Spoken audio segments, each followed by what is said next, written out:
زیر زمیں ہوئے ہیں جب سے ہم رحیم، تیری دنیا کی روشنی کو ترس گئے ہم۔ السلام علیکم، میں ہوں رحیم۔ آج ہم جس رات کی بات کرنے جا رہے ہیں وہ رات آپ کی اور میرے لیے بھی طے شدہ ہے۔ ایسی رات جس میں نہ ماں ساتھ ہوگی، نہ باپ، نہ اولاد، نہ دولت، صرف ہم اور ہمارے اعمال ہوں گے۔ جی ہاں، بات ہو رہی ہے قبر کی پہلی رات کی۔ آنکھ بند ہوئی جب تیری دنیا سے، مجھے بہت احساس ہوا تنہائی کا۔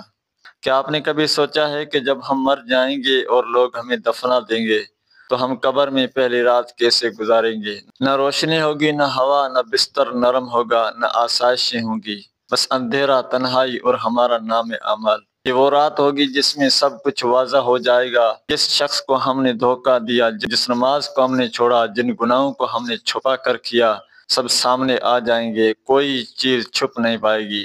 رسول اللہ صلی اللہ علیہ وآلہ وسلم نے فرمایا، قبر جنت کے باغیچوں میں سے ایک باغیچہ ہے یا جہنم کے گڑھوں میں سے ایک گڑھا ہے۔ سوچئے آپ کی قبر کون سی ہوگی، باغیچہ یا گڑھا؟ پہلی رات جب مٹی ہمارے منہ، آنکھوں، کانوں اور جسم پر ڈالی جائے گی، لوگ پلٹ جائیں گے اور فرشتے آئیں گے۔ منکر نکیر سوالات ہوں گے، من ربک، تیرا رب کون ہے؟ ما دینک، تمہارا دین کون سا ہے؟ من نبیک، تمہارا نبی کون ہے؟ بہت مشکل تھا وہ پیپر جو آخر میں ہوا رحیم، الجھ گیا تھا میں جب منکر نکیر آئے۔ اگر زبان پر سچ ہوگا، دل میں ایمان ہوگا اور عمل نیک ہوں گے تو قبر کشادہ ہو جائے گی، نور سے بھر جائے گی، جنت کی کھڑکیاں کھل جائیں گی۔ لیکن اگر زبان پر جھوٹ، دل میں نفاق اور عمل سیاہ ہوں، قبر تنگ ہو جائے گی، پسلیاں آپس میں پیس دی جائیں گی، جہنم کی آگ جھانکنے لگے گی۔ ابھی وقت ہے، زندگی باقی ہے۔ قبر کی پہلی رات کو آسان بنانے کے لیے آج عمل کر لو، نماز قائم کرو، سچ بولو، گناہ چھوڑ دو، قرآن سے جڑ جاؤ، اور سب سے بڑھ کر اللہ سے معافی مانگ لو۔ کیا پتہ کل وہ رات تمہاری ہو یا میری۔ قبر تک ہی ساتھ چلے وہ رشتے جو دنیا میں تھے رحیم، بہت پکارا انہیں لیکن پلٹ کر نہیں آئے۔